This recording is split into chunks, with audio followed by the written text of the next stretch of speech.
I'm kind of like a, I think people like my because I'm kind of a unique kind of character. And I have I love like You just see how games and possessions fit more intense, how they mean more. I'm not putting him on. I think the U.S. is going to obviously win. Hello and welcome back to Nothing But Respect. Those of you who opened up your Polymarket accounts and bought Will the Episode Come Out on Tuesday instead of Monday, prepare to cash out because that is happening. Although I'm actually seeing now that the odds are... Harry, did you just take out a big position on as the person who posts the episodes on Wednesday? Am I going to be underwater with this? Lucky enough, I was one of the people who was able to profit from that position. Given it's very helpful when you are both acting in the prediction market and the producer of the show. You can really, that's just amazing alpha, obviously. Yeah, that's what it's all about. So just, congrats on the big win. It's good to see you back in the black here. And yeah, here we go. Yes, but before we are alluding to we all on Kalshi now, Giannis Antetokounmpo, breaking bad turn that the green freak has made. But before we get into that, we hasn't been a classic just Harry and Patrick episode in a while, so we got a little housekeeping to run through. First of all, if you're new to the show, welcome. And that's all I got. Oh, and then, also, if you were one of the Defector commenters who pointed out that Charlotte is not within the research triangle, I don't care. I saw that, and I guess, you know what I actually thought about that? Because I did think I saw the commenters saying, hey, this is, and I was like, you get a certain, the oral tradition allows a certain, free associative power that you don't get in the written word. Like when you hear Patrick say research triangle of sadness, that makes more sense. Like that's just free associative riffing. Mm-hmm. Whereas I'm expressing poetic truths as opposed to literal yes. truths. Whether or not they're in the research triangle, they are certainly in the research triangle of sadness. Yeah, exactly. Which is like, that's what I was really saying. So, But yes, first of all, thank you. Yep, thank you for everybody who's listening to the show. We have been, growing in between the last time we did a classic episode, which is amazing. And like I've given the spiel at different times, but we sort of take an anti-mimetic growth approach. We're not doing, front facing videos, stuff like that. So the stuff that really does seem to help is people sending it to people they like, etc. And it's been really nice. The people who have said that they've enjoyed the show, said what they like, etc. Like all of that stuff means a lot. So thank you to everybody who's been on this journey with us. And my main metric for growth is that like whenever Shams says something like a prolific swap between guards, I will find out about that trade because 9 people will text to Harry and I in various group text formulations. Like, did you guys see this? So please continue to send us Shamsy nominees. Yeah, I was thinking about that too, actually, how I'm like skating on such stolen valor on the Shamsy stuff, because I will like tweet something and people be like, dude, Harry Shamsy. And I'm like, the Shamsy is way predates me. That was a Giddy Nathan original. Yeah, it's a Giddy Nathan original joint. Yeah. So, but we're just point guards on the basketball court of ideas. We're just trying to continue to set him up for good shots. So yeah, just keep it rocking. We also have an Instagram now. Yes, which is our foray into mimetic growth. So I guess if you're not going to send it to a friend, follow the Instagram and like and retweet and hire a bot farm to. When we get to 1,000 followers, Harry will start posting stat lines of various participants in the Berkeley Carroll pickup game, and so that's a real incentive right there. Because the word on the street is he was tossing dimes yesterday. I'm going to do one of those like where it's like Peter Griffin crossing somebody up and you're like, guess which player this is, but it's Sammer. It's like I'm going to like augment reality, Sammer Kaloff and a Peter Griffin. And then but there's one other, there's a bigger plug. I have an announcement for the creatively compelled. I am launching a class, which is basically, I'll give you the short spiel, which is like over the 6 or 7 years of me doing freelance production, which is went from 6, 7. Wow, I can't believe you know. Well, we're gonna get into that later. I'm gonna really test the unk divide here about whether or not you know about clavicular and bone smashing and stuff. But let me just table that. I've been doing this production, freelance for like 6 or 7 years. I have a lot of a combination of like informal conversations I have with people about how podcasting works, and then like I consult with brands, about how to help them launch the stuff. And I've always been like, I would rather figure out a way to combine those two things and like help individual creators and people as in a more formal sense rather than just helping brands. So this is my attempt at this. It's going to be it's all, look at my Instagram for the details, but I'm excited about it. I think it'd be cool if you are interested in either starting a new thing or leveling up your stuff. Definitely hit me up. Yeah, and as just an endorsement from an obviously biased party, like everything about the show that is good is like Harry. Harry does all like the work, the production stuff, like pretty much everything that like does not involve talking into a microphone is stuff that he does and is really good at. So like obviously like I am basically not quite a pupil, but I've seen the process and I trust it as hell. Well, I certainly that is not true in its entirety, but yes, if you're looking for like I did make the logo. Okay, enough housekeeping. Oh, and if you are going to do the if you give us 5 stars and ask a question, we will answer it. As always, we continue to do that. So give us 5 stars on various podcast platforms. Okay. The trade deadline happened.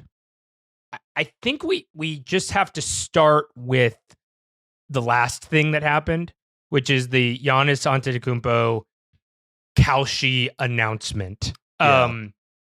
Let me give a quick summary, which is Giannis Antetokounmpo was maybe going to be traded, maybe not. Lots of wavering, which we will get into, but eventually decides via kind of Shams press release that he is going to like stay with the Bucks, and go.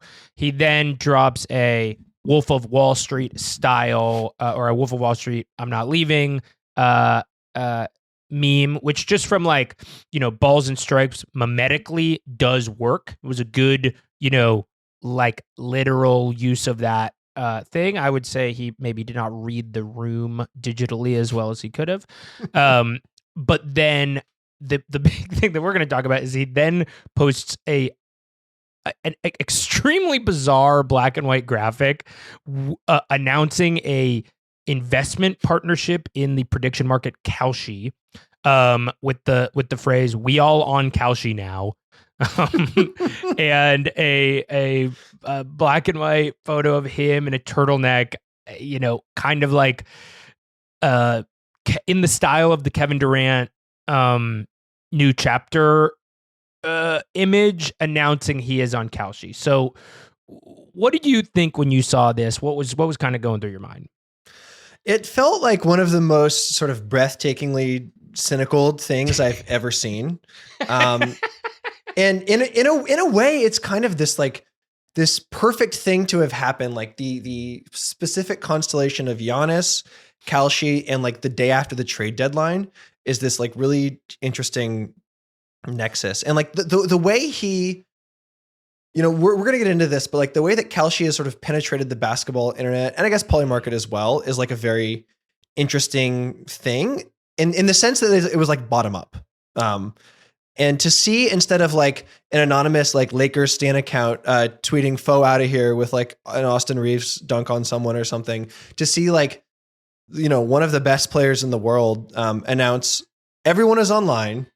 Okay, fine. The internet is full of opinions. Where is this going? I decided it was time to make some of my own. That I just want to pause on that phrase here. That's like the the sentence around which the Giannis endorsement pivots. And it's this interesting, almost like metaphysical juxtaposition where he's basically saying like, I had not had opinions before, but now that prediction markets exist and these so-called opinions can be traded on, which is like an obfuscation of what these things actually are, obviously, which we'll get into. Like that, like now that this can be marketized, I've decided to start having opinions. It's like an insane sentence. It really is an insane sentence. And like that, I breathtakingly cynical is a great turn of phrase for this. I did find myself zeroing it, you're walloped by right, just like how grifty the whole thing is. But then I also sort of gravitated toward the copy. I was like turning over the phrase, I've decided to make my own opinions now so many times. Like, just like, what is that implying? What is that implying about what his life was before this? I'm imagining a precocious, like 14-year-old sitting down at dinner with their parents and like telling them they're going to stop like practicing the clarinet to get really into skateboarding or something. And they're like, look, I've decided to make my own opinions now. And the parents are just kind of like resisting the urge to correct their grammar before like getting into the substance of it. And it's like, it's so clunky. I mean, I understand he's like, English is not his first language. Like, right. We're not dinging him for there because he didn't fucking write this shit. I was going to say, yeah, there's just no, he didn't write this. Or if he did, I guess, I don't know. Maybe he's working on levels. We don't know. The other thought I had, which is like, right, the taking this to the logical conclusion, the idea here is that it's not just that prediction markets are a way to, capture and understand public opinion. It's that public opinions do not exist until they are financialized. Yes. So it's like the idea of being like you're like 12 and being like, well, Jordan didn't lose a single time in the finals, and then your friend being like, you moron, you put no money on that, you don't know anything. Like you buffoon, you're just saying words. Like yeah, it's just weightless. Like if it doesn't have any stakes, then, and also like the idea that opinion is what is being expressed here, that it is a subjective preference, and that like unless there's a market force of like you having to suffer for being proven wrong or gain for being proven right, like it's the financialization of like I guess, yeah, like all sort of difference in perception of the world that is so like cynical, setting aside the actual stakes here of the fact that you could bet on Kalshi on whether or not Giannis was going to be traded, and that market moved, in these very big ways based on these extremely strange series of Shams reports, Yeah. And okay, so let's talk about that, because I would say the initial reaction from some group of people is the obvious, like insider trading. Is this a rug pull kind of thing? Which I don't think like that is not really my read. It doesn't really pass the smell test that Giannis would. I was saying this, like, if you just think about how much money Giannis has to gain from being a Nike athlete and how any public perception, like destruction, how much that would affect his money, like the it just doesn't make sense. Like, why would Giannis makes $60 million a year. Like, why would he rug pull his own trade market? And then, rug pulling it, and then also like Nick Mullen, I gave you all the clues. Like the second after something doesn't happen, announce it and be like, I got you guys. Like that's not what's happening here. Right, exactly. And it does kind of, it speaks to maybe a general, I hope, popular cynicism with this kind of stuff of like, hey, this stuff, we should be mad about these prediction markets. They are manipulatable. Maybe it's not Giannis directly manipulating his own thing in a Machiavellian way, but like, it's still like bullshit. Yeah. Like to return to the concept of poetic truth briefly, like what the anger is like Giannis gamifying his own trade demand or not trade demand to make an extra $5 million under the 60 he already makes is like a sort of idiosyncratic expression of what people I think feel when they look at these, where they're like, all this shit is fucking rigged and evil. And it doesn't have to be in this specific case. Like this is a sort of imprecise crystallization of like what is actually wrong with them. And I think that like what you're saying, like that's what people are reacting to is like this like inherent sort of bustedness and like fixability of prediction markets. Yeah, yeah. And it's funny. I mean, again, like I'm putting up a little bit of a straw man, but some people are being like, oh, this is illegal. And it's like, no, what is sinister about this is that it's legal. Is that it's like, it's like being like mad at Giannis for, you know, incorporating one of his, you know, venture capital subcommittees in Delaware or whatever. Like, it's like, it's like, yeah, he's doing that because that is like this banal thing that rich people do. You know, all the idea of like this investment. I mean, the bigger grift is just like investing in Kalshi in general, which is like a kind of a deplorable and stupid company. Yeah, I mean, it is interesting to sort of draw that distinction between like a DraftKings or a FanDuel, like these above board gambling companies versus like a Kalshi. And there's something kind of interesting here where like DraftKings and FanDuel are essentially the result of like the Supreme Court decision legalization. They're doing like this very, I mean, you know, personal opinion, balls and strikes. I guess those are in contradiction, but you know what I mean? Like, I don't think it's good, but it is legal. Right. And like Kalshi and Polymarket are like applying the logic of big tech, like regulatory arbitrage to these very companies, which is like a very interesting and strange distinction. Like you have in the notes here, like there's a sort of a substantive, almost millennial Gen Z difference between someone like LeBron doing like a DraftKings. I don't know if he had like, but like, yeah. And then or he's done one. Okay. I mean, he's doing like the sitting next to Kevin Hart doing the FanDuel ads or whatever. Yeah. Versus like Giannis investing in Kalshi. Like that's a sort of a telling distinction. Yeah.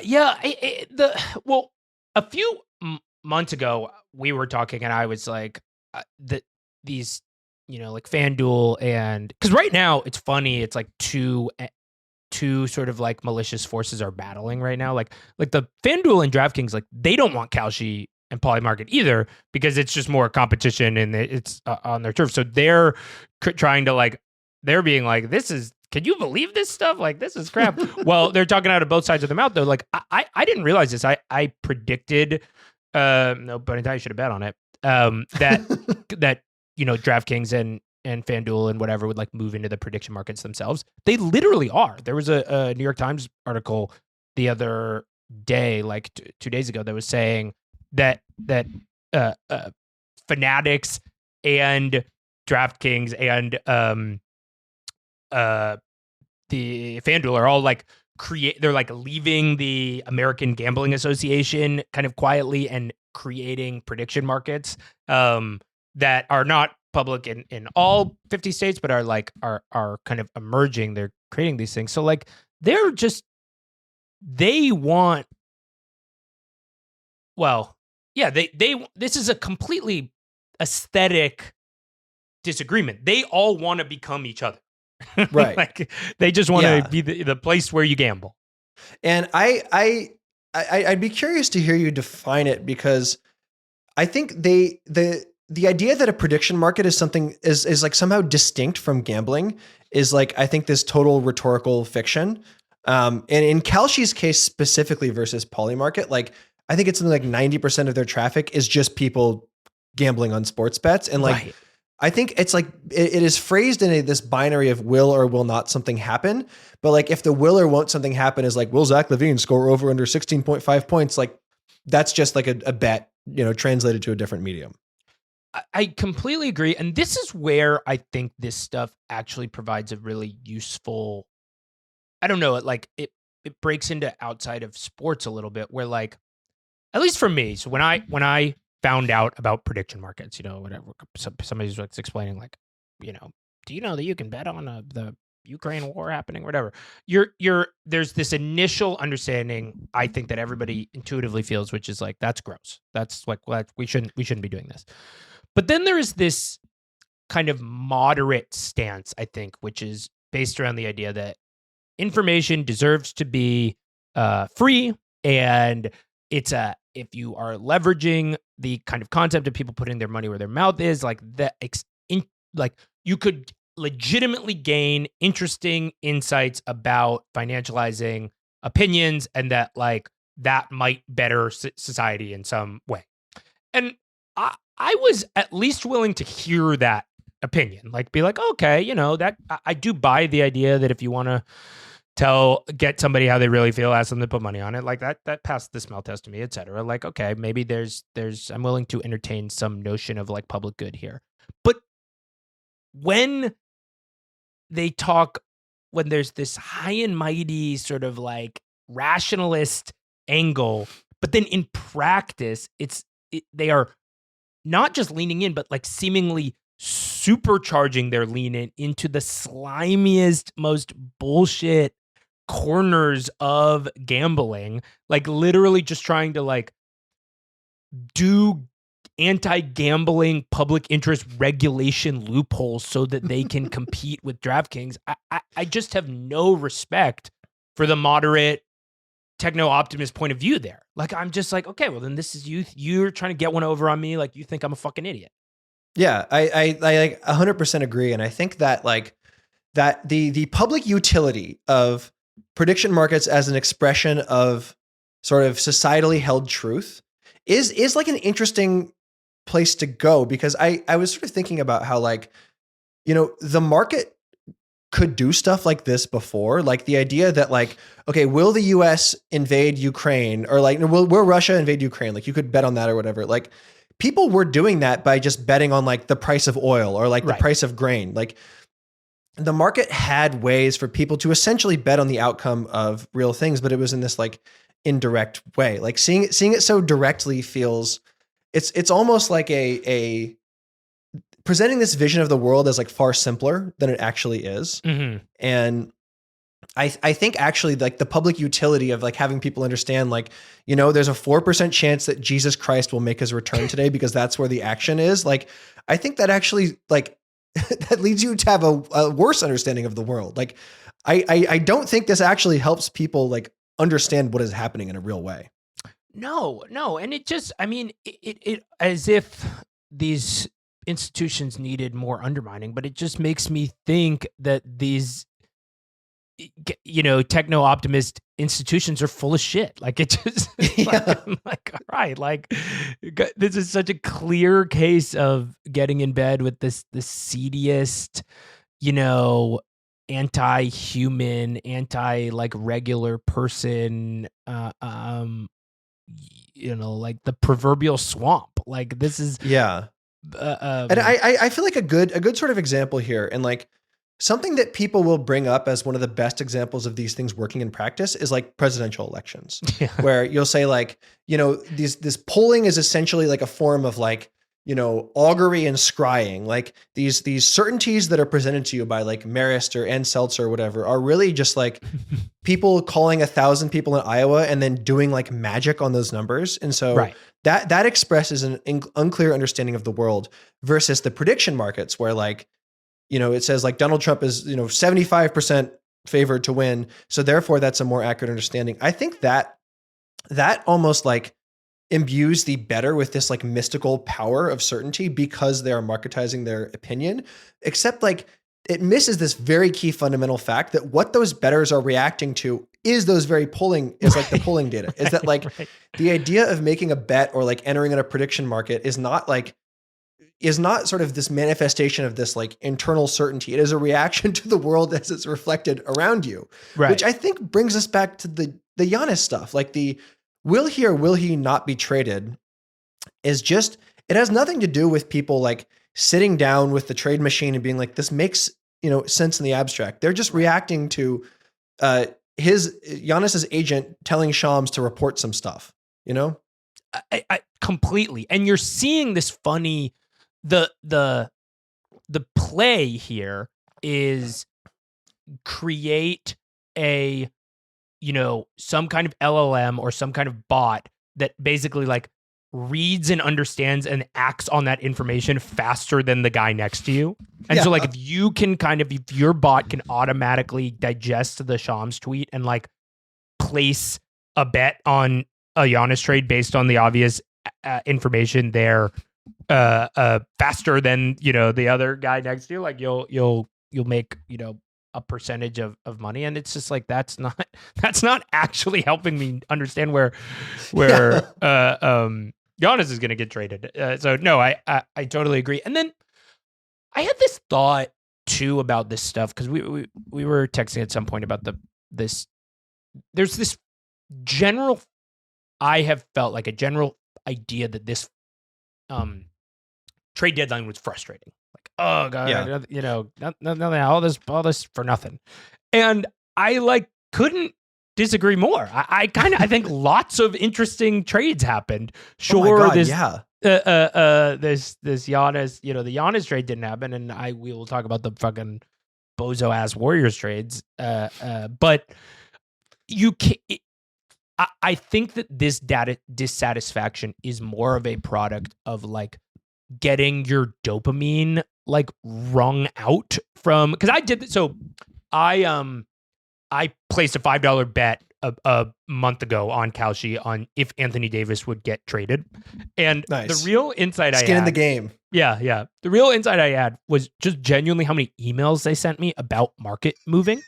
It was I would get 5 emails a day about the market moving, and I'm like, God, I don't even care week to week keeping up with the trade rumors. Like the fact that I'm being forced to, I'm not really, because it's like $5, but the if you were to genuinely have $50,000 in something like that, and it's your hopes and dreams are getting like sinusoidally jerked around by a constellation of Shams tweets, and then some bullshit happens or it doesn't happen, I could totally see how you're like, oh God, this trade deadline sucked. It's like, well, the thing with trade season is always that this almost libidinal sense of possibility. Yes. Of everything could change. And the Luka trade last year was basically all of the wildest subconscious hopes and dreams coming true is ultimately a very damaging thing, I think, to paying attention to and liking basketball in a certain sense. Basically what I mean is that you can always imagine all this stuff happening. You can look at every team in the league. You can make all these rational trades and, be if we just shuffled the league around in this way, everyone would be more coherent. And I think that totally doesn't that misrepresents how trades actually work and how this gets done.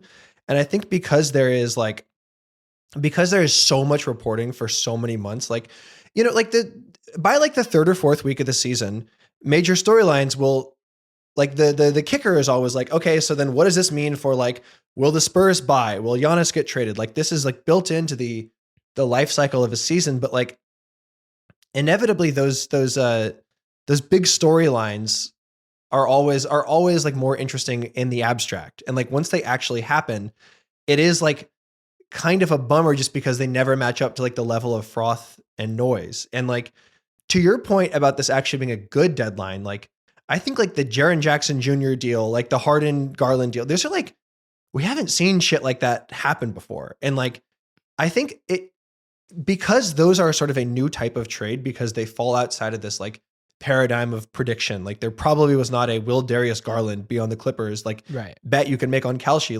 That is both why I think it's good and I think why the coverage of it has been largely expressing a sense of frustration. Yeah. And there's a sweet spot here, right? Where it is fun to imagine trades, right? It's just fun. 100%. So you're holy shit, whoa, there's this guy's on a different team. What would this look like? Blah, blah, blah. You get to do this fantasy. And it's just about I think it's just about staying in the pocket of what is the sweet spot there. Yeah. And we've seen, I think with the two prime examples being the Kuminga and the Giannis, it's just there's there's a collective feeling of having eaten too much candy. We're like, oh my God, Yes, like that's perfect. My fucking tummy hurts. Like I've imagined Giannis on 30 teams. Like it's not hearing the proposed low Bankero for Giannis swap and then finding out that it's impossible is like when another boy buys the last lollipop in front of me at the candy line. Exactly. I wanted to eat that candy and feel bad about it, but I was prevented from it. Exactly. And to your point, like some of these other ones, like maybe remind us why the trades are so fun, like why we're doing this in the first place is like, yeah, like it's like, holy shit, Jaren Jackson Jr.'s got an amazing stretch 5 next to him. And like, that's a crazy thing. This Harden, I watched most of the Cavs Nuggets game last night. I loved, it was awesome. This weird Harden, Spida, double guard situation. So there's fun stuff. The last thing I wanted to say on the Kalshi thing is, have you? Well, you have, but I will ask rhetorically, or maybe I'll ask it like this: what is your thought about the very slowly and then all at once complete takeover of the affiliate badges on X? It seems for the I guess less brain rotted among us, in I guess the last 9 months, I would say it has gone from like I didn't even know you could do affiliate badges to 1 in every 3, maybe 2 in every 3, like random sport aggregator accounts now has an affiliate badge of either Polymarket Sport, Kalshi Sport, or a third one, like some even like more scammy situation. Underdog. Yeah, Underdog is another one. Yeah. What do you make of this? Dude, it makes Shams Charania look like Edward R. Murrow. Like essentially, I think there's 2 sort of stories that lead into, I guess 3, including the rise of prediction markets. But like the two stories that lead you into all this is basically like the decline of like regular style media and this like kind of horrifying truth that's been dawning over the past few years is now sort of undeniable, which is that like so many people just get their like basketball opinions and news from just like the dumbest motherfuckers online. It's like the Austin Reeves musification of everything is now like ascendant to the point that those types of accounts like actually matter. Right. And I think also like this is also totally impossible without the X.com algorithm and just the general rewarding of like the lowest common denominator bullshit. And so if you have those 2 things in contrast together, essentially what you have is the like who beaten this team like engagement bait with like a photo of 5 Kevin Huerters, and like that is like a legitimate driver of news and money. So actually I think it's dope. I love it. One of the funny, so there's a lot of these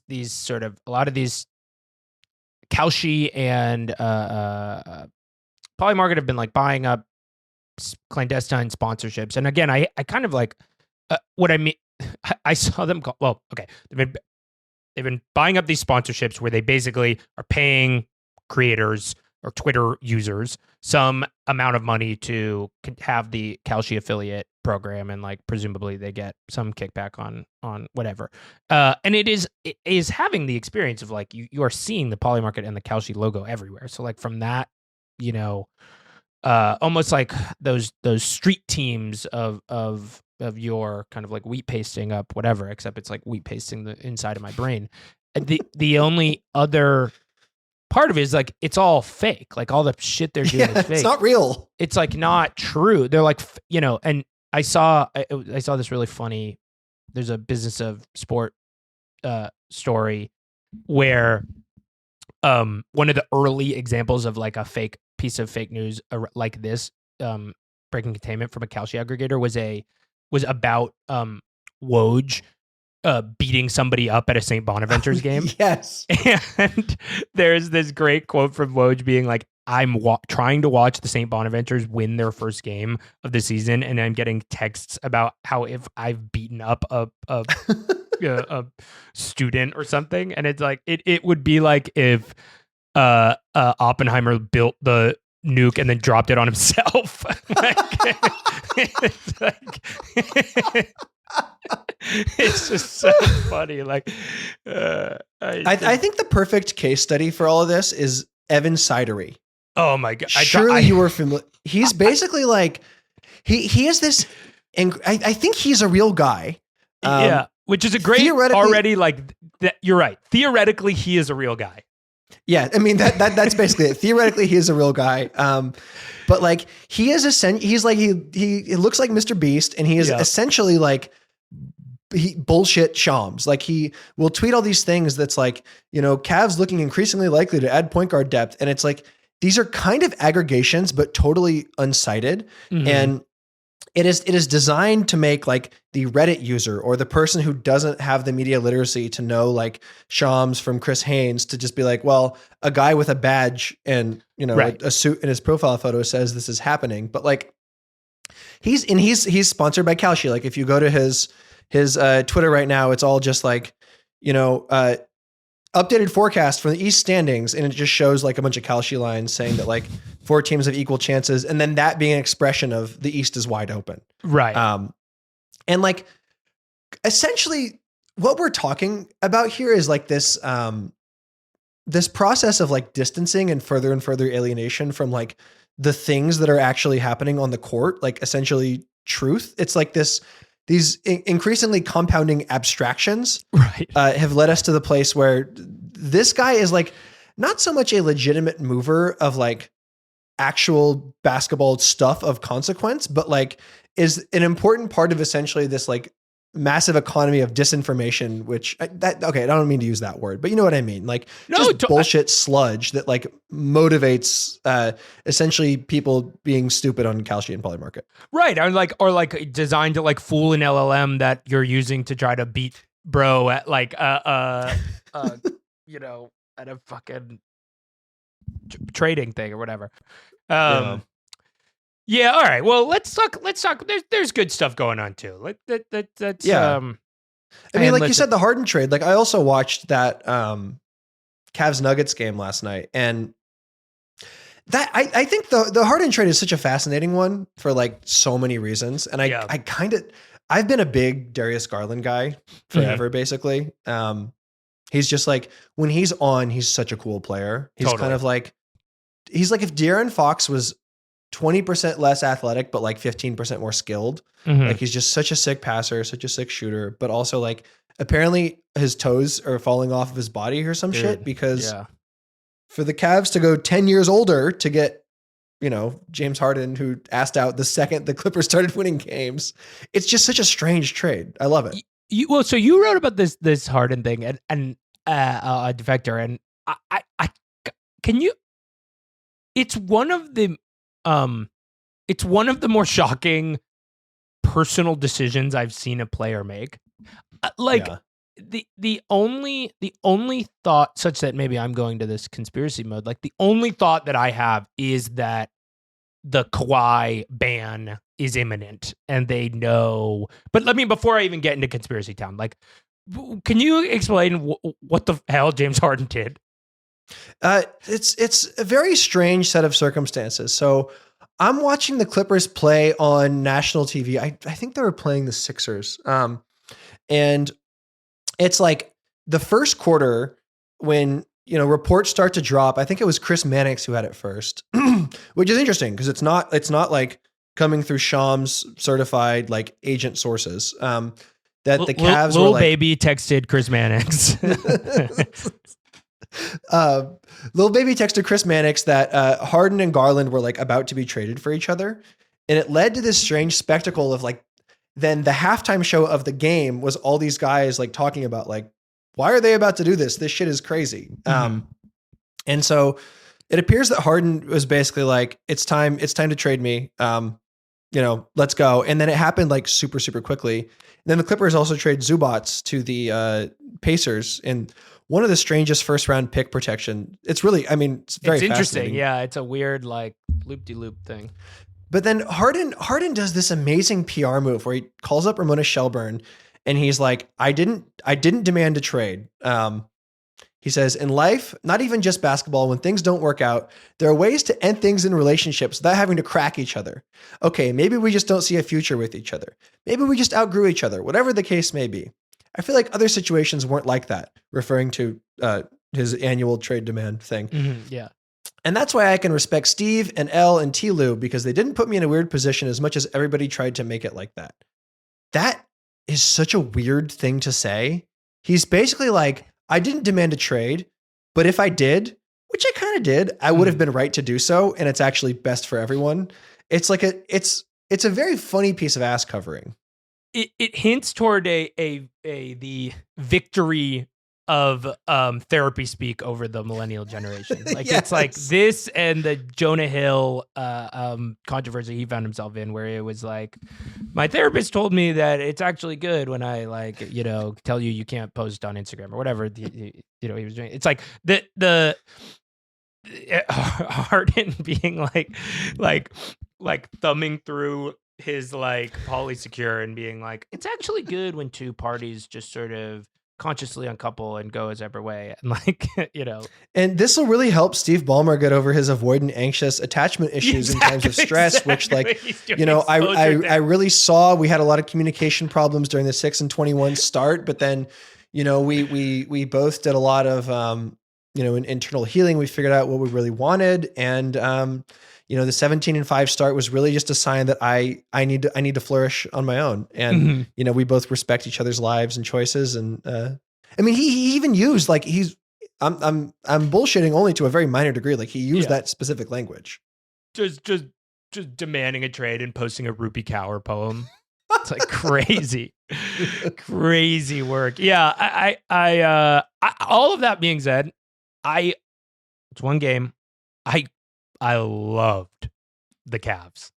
Yes. They look, it just sort of like, my initial thought was like, you can't have two guards like that because they're tiny, but and this is so dumb guy analysis, but they're both pretty stocky, they can Harden was standing up. Like he kept getting Christian Brown, who was playing really well yesterday, and Jamal Murray on switches, and they couldn't get by him. Yeah. And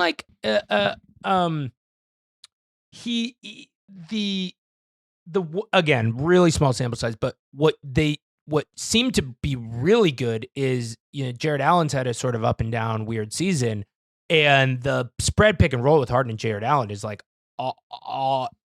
unstoppable. All right. I mean, it was going against Jokic, but they ran it 8 times a row down the stretch and just won the game off that. And that's without Mobley, the Cavs, right? The Allen to Mobley, I guess, in that specific direction, that passing is always so cool. And if you can just get Allen set up with these advantages so much earlier, I feel like it just organizes everything. I've had to reevaluate my opinion of Donovan Mitchell this season.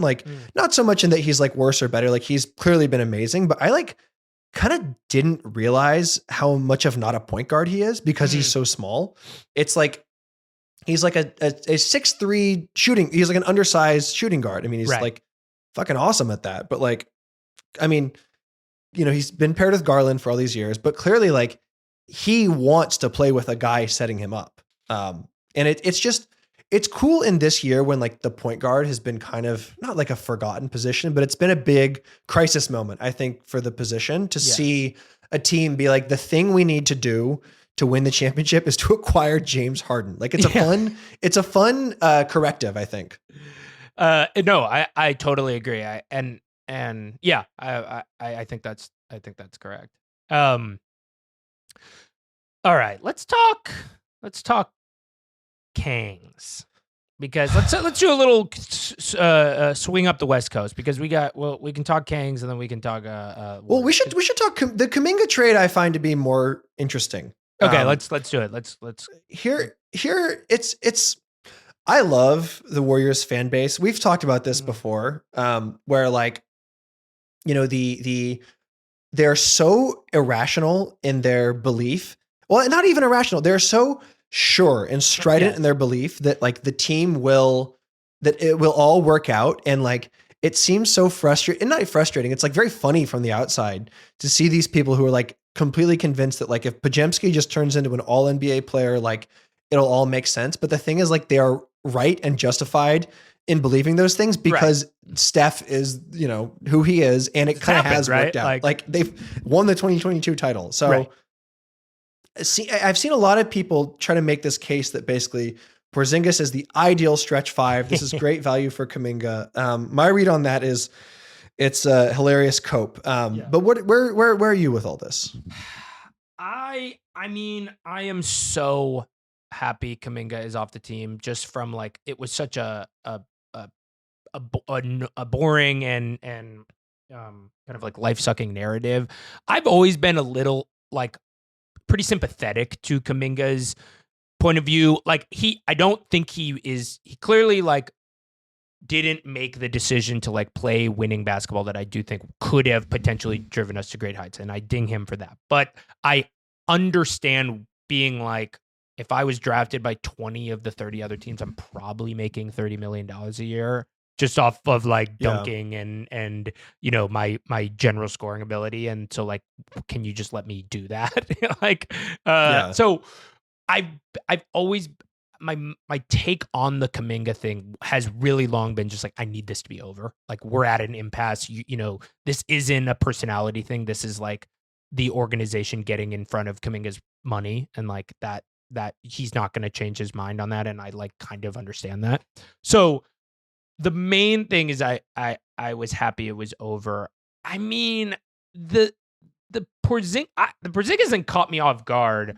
He obviously like does sort of fit in that we could have a stretch big, but like, he's just not going to play. I mean, I don't know what to say. He's got a disease. He's like the perfect fit for the Warriors, except for his ability to play basketball games. And that's like not gonna, I mean, I don't know. It seems like he has some sort of long COVID, like heart thing. And also his ankles. It's just like, I don't, you know, I guess the Warriors medical staff is lauded. But right. Like, which is, I mean, that's the funniest thing. That's like the obvious funny angle is we take the Silicon Valley peptide, you know, obsession and just like load Porzingis up with both ankle and heart research chemicals, and you know, win the championship. It's time for him to go 996. Exactly. Yeah, which is how many beats per minute his heart will do once he really gets peptided out. 996 is also Draymond's stat line every year. So after the Butler ACL tear, right. My first instinct as a Steph stan was that they should free his ass. And like, that was never going to happen. They were never going to trade him. He was never going to demand to go anywhere else because, you know, he's been there forever and has won all these championships. But like, as someone who loves watching Steph play meaningful basketball, it just like, it kind of breaks my heart knowing that there's no chance that happens. Like, the prospect of the inevitable Clippers Warriors 8-9 play-in game just doesn't make me feel good. Like, that's a sour feeling that I have there. I never thought I would get to this point, but the Butler ACL, because it's just, you know, it's just bad luck. Like when you're already on the line of what could and couldn't happen, and then you get that. That was the first time where I considered the idea of like, I know I literally, this is like what being a fan is like. I literally just made fun of James Harden for this, but a conscious uncoupling between the Warriors and Steph. Like, if there was a way where Steph like Kanye style takes out a like 6-page ad in the San Francisco Chronicle and is like, I am doing this because I love this and I need to try to win a championship, and like, actually I'm asking them to trade, so the final finishing touch on what I can do is provide the city of San Francisco with 2 unprotected first round picks.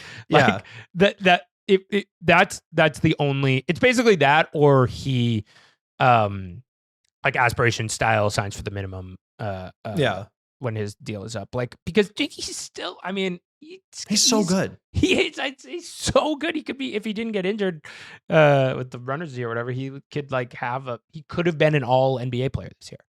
Yeah, and I think the difference between this theoretical Steph demand and the Harden one is that Harden is lying about it being a trade demand. Whereas if Steph did that, he would come clean. And like, I don't think people would begrudge him too much because like the idea that they can win a championship in the rest of his career feels like increasingly doubtful. And like, I guess it feels sort of strange to see LeBron and Steph and to a lesser degree of certainty, Durant, like continue to play at these like really, really high levels so late into their careers and just kind of feel this like weightless feeling of it not really mattering that much. Like I guess the Rockets could win a title, but like, you know, you're seeing the grumpy Durant stuff, their total inability to score the basketball or like run a normal pick and roll is like feeling like a real second round exit if they're lucky. And just like as someone who admires all three of those guys a great deal and like loves Court of Gold and just like thinks the world of them as basketball players, it just feels it feels I don't know, it feels very uncertain. It's like they're all in purgatory. Yeah, it is.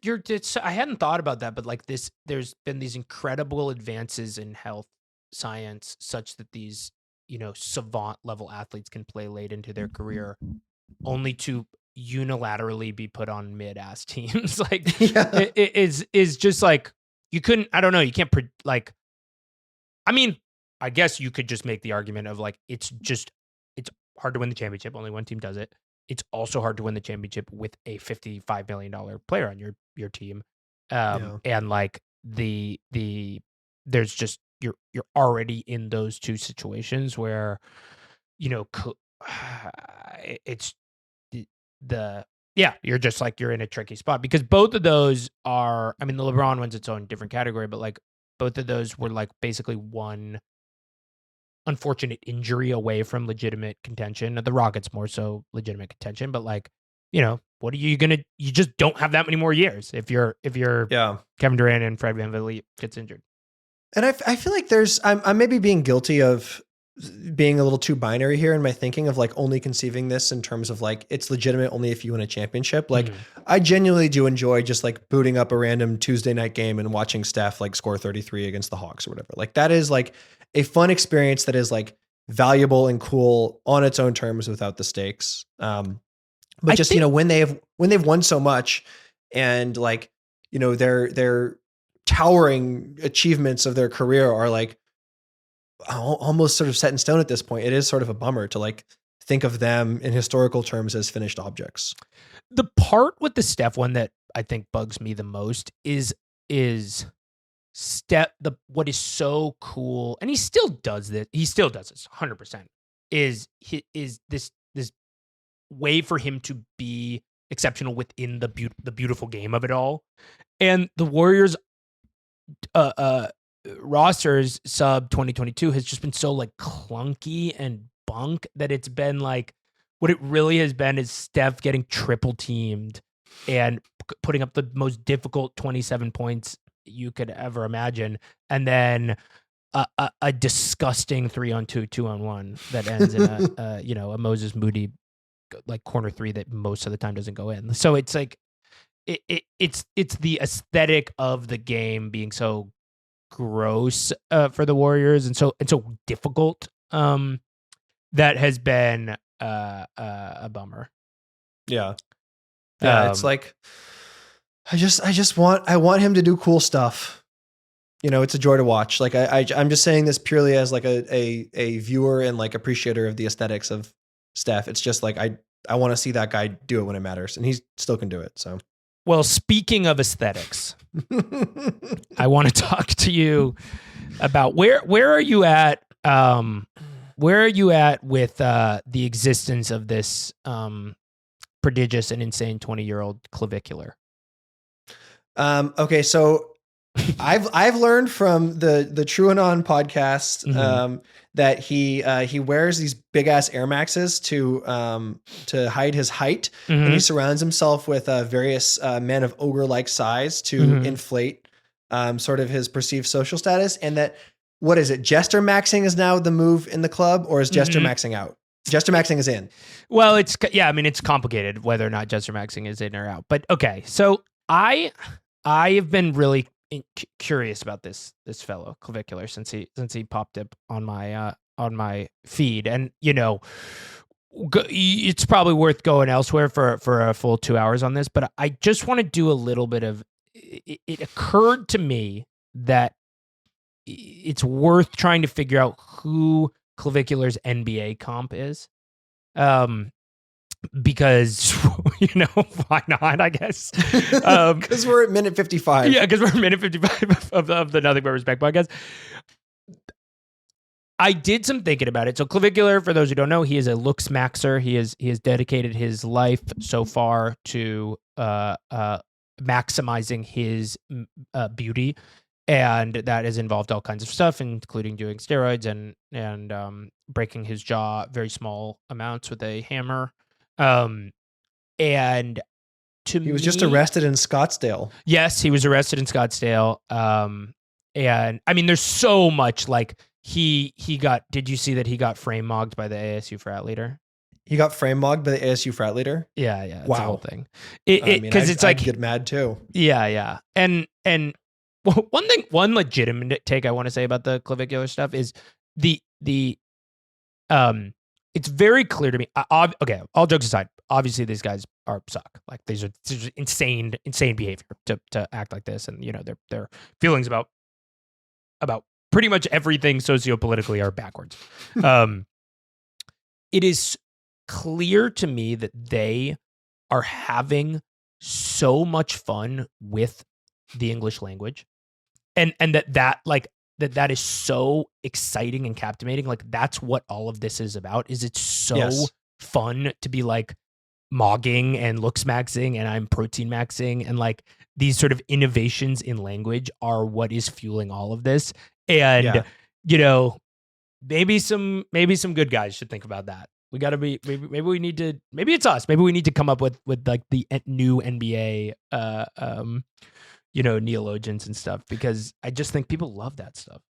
I mean, this is sort of why I like the anthropological experience of like seeing just like how insane the Twitter For You page era has gotten and has made everyone, is that like there are some, mostly evil but genuinely fascinating perversions happening to like language is essentially the bounds, the agreed upon bounds of this like collective hallucination that we have. It's a way, to like make the abstract concrete, but it's like it's the collective acceptance of those concretizing processes that makes it interesting.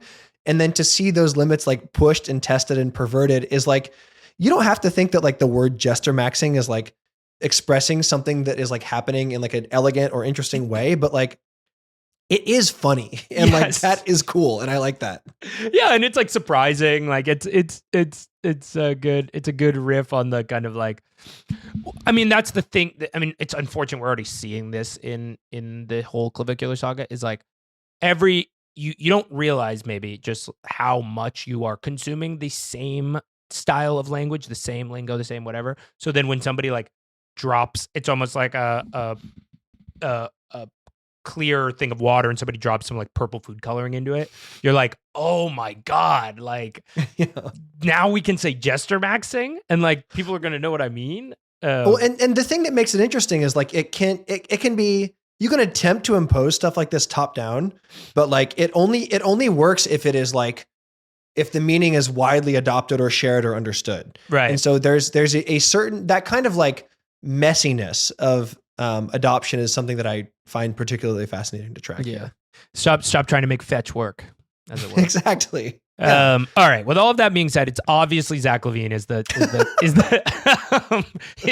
clavicular of the NBA. I have a few reasons. First of all, Zach LaVine's a very, very beautiful man. But it could, that we're really talking about his game. But second of all, and this came to me when I was, for whatever reason, watching the Kings lose to a team with like legitimately five G League players playing against. Was it the Wizards one? Yes, it was the Wizards. That was so funny. Yes, and Zach LaVine like took and missed 3 16-foot bank shot wing jumpers, and just like the dead-eyed, and I don't mean dead-eye shooter, I mean like dead eyes, of which Zach LaVine is able to like call his own number, like face up, take 3 dribbles and miss a jumper, and then just sort of like run back on defense like he isn't getting like like he didn't just like do something embarrassing, is so it is antisocial in the same way that the dead-eyed clavicular looks at the screen and says like, okay, what you're supposed to do is bang your jaw with a hammer. I would also say like there is the most looks maxing basketball move is the pull-up jumper. It is trad.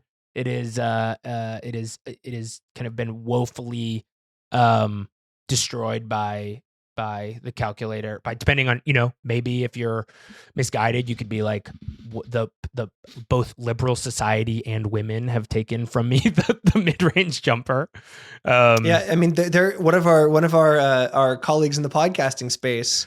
Ball Don't Stop has essentially has probably totally unwittingly expressed a simulacrum of this take. Yeah, exactly. Yeah, exactly. He's like bald. Right. He's like Zach LaVine is the is clavicular non-derogatory. Yeah. In the sense that like, yeah, he's restoring traditions. Yeah. And there is something compelling and magnetic about watching Zach LaVine miss 12-footers. It doesn't fit into the schema of winning, of course, but it's like, wow. What a performance. He's just doing that. Yeah. I saw somebody stretch. I've said this before kind of, but it's like he's ripping up the he's like dabbing on the social contract, like in front of us. Being like it's very beautiful to watch. Yeah. Like his jump shot form is like very elegant. But there's something almost like uncannily weightless about his game. Like he kind of just does the same stuff. Like no matter what the defense is doing, no matter what the game situation is, like if they're up by 20 or down by 20, or like it's a close game, it's just kind of like it's totally denatured. It's basketball totally disentangled from its competitive context, which is like a really interesting thing to pay close attention to. Sam Chris wrote a piece about clavicular today. Great sentence. Yeah, just like a red dot appears on my head. But he makes a point in the piece where he's like, clavicular is not interested in optimization. He is interested in maxing, which is true. Like he's not interested in optimizing his like attraction to women. He is interested in looks maxing. Yeah. And there's it's almost like it exists on its own terms. Yes. There's like, Zach LaVine's doing the same thing. He is not interested in optimizing his ability to win. Not at all. He is just looking at like, can I maximize the amount of this one particular, like, canonically beautiful and ineffective shot. Well, and like this, not that anyone should like pay attention to Sacramento Kings basketball at this point, but like they are one of the most interesting derogatory teams in the NBA in the sense that like they are tanking in what could only be described as an ethical manner. Like you have teams doing all these teardowns. You have like the Jazz and Wizards now refusing to play any of their guys in the fourth quarter. And like the Kings have like finally accepted that they are 12-50 or whatever they are. And that like, it's not going to happen for them this year. So they are playing the rookies a little more, but it's like LaVine and DeRozan are like playing, a lot of minutes. Like they're just doing the same things they've always done. Only it's like those games are now allowed to exist and flourish in their like natural states. Like they've been sent to this nice farm upstate where they can, spin into these like horrible contested 18-footers without the burden of it mattering. And so it's just they were kind of bad on accident. Like they were so incompetent at creating like a good roster that they have just sort of, they've been rewarded for trying and being stupid. Like there's the cannier version of the Kings goes into this season, like knowing that they're supposed to be bad. And maybe they get rid of one of the vets and bring in a young guy who's like better than they expected. And so they'd be like punished for their intentionality. But like because they have with honesty in their hearts tried to win basketball games, they're going to be rewarded by getting totally owned in the lottery, bounce back to the 7th pick. But like, that's fine with me. Like, I'm as a fan, I respect that they are like bad in a very honest way. Yeah, it's the first ever documented case of like tanking by way of sending your analytics department home at 1 p.m. Like being like, yeah, you guys got it. You're God. Like, they value work-life balance too much. And like Kings fans lost their minds at like the generally way they conducted the entire trade deadline. And like, fan after fan has basically been for years, like, we can get 3 firsts for DeMontis. Some team will give us a bad first for Levine, as if like the rest of the NBA doesn't also watch those guys and like understand how. So everyone was like so mad and so frustrated that like, the team couldn't offload their garbage onto one of the other 29 teams who like understands like what's happening here. And that like everyone is so mad at the front office. They just like, as if they hung up the phone when someone was like, we'll give you 3 first-round picks for DeMar DeRozan, and they just refused things that weren't there. It's like, no one wants these guys, and it's kind of fine. So essentially what you have is like guys on expiring contracts, but like 2 years before they expire. Although I will say the Dylan Cardwell experience is awesome. He's just like this all action, super athletic, I don't know, 6'10" or something, like offensive rebounding specialist who is like an incredible rebounder despite not really having the control of his limbs. Mm-hmm.